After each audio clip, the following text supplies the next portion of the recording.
Hi అండి, welcome back to our channel crafts and cooks.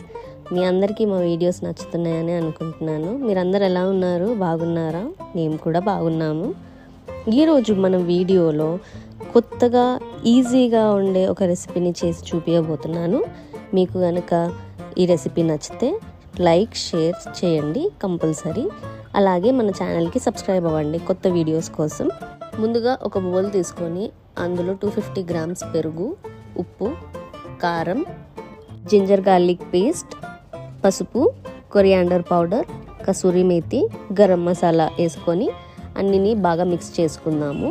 ఆ batter mix చేసిన తర్వాత అందులో మనము 1 kg చికెన్ వేసుకొని బాగా కలుపుకుందాము. చికెన్ పీసెస్కి బ్యాటర్ అంతా బాగా పట్టుకునేలాగా మనం మిక్స్ చేసుకుందాము. అలా మిక్స్ చేసుకోవడం వల్ల ఫ్లేవర్ అనేది ఎన్హాన్స్ అవుద్ది. నేను ఇక్కడ 1 kg చికెన్ తీసుకున్నాను ఫ్రెండ్స్. దానికి సరిపడా బ్యాటర్ని నేను ప్రిపేర్ చేశాను.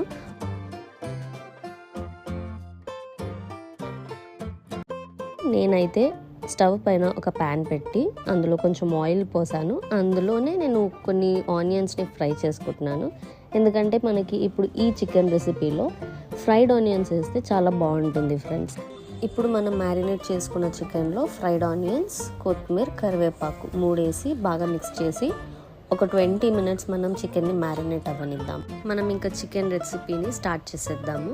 ఒక బౌల్లో ఆయిల్, కొంచెం సాజీరా, అలాగే ఒక బగారా ఆకుని వేసి కొంచెం వేగాక అందులో మనం మ్యారినేట్ చేసి పెట్టుకున్న చికెన్ని మనం ఇప్పుడు ఆ బౌల్లో వేసేద్దాం.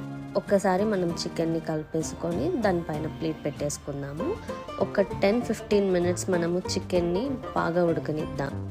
మీ అందరికీ తెలుసా, చికెన్తో కూడా మనం చాలా రెసిపీస్ చేయొచ్చు. మీకు ఎన్ని రెసిపీస్ తెలుసో ప్లీజ్ కమెంట్ చేయండి ఫ్రెండ్స్. అలాగే మన ఛానల్ని సబ్స్క్రైబ్ అవ్వండి కొత్త వీడియోస్ కోసం. అంతే ఫ్రెండ్స్, ఎంతో ఈజీగా మనము ఎంతో సింపుల్గా చికెన్ కర్రీని ప్రిపేర్ చేసేసుకున్నాము. ఈ రెసిపీ కనుక మీకు నచ్చితే లైక్, షేర్ అండ్ సబ్స్క్రైబ్. మళ్ళీ ఇంకా మన వీడియోస్ కోసం మన ఛానల్కి సబ్స్క్రైబ్ చేయండి. అలాగే మీకు ఇంకా ఏమైనా కొత్త రెసిపీస్ కానీ ఏదైనా క్రాఫ్ట్స్ కానీ కావాలి అంటే ప్లీజ్ కమెంట్ చేయండి. Thank you friends.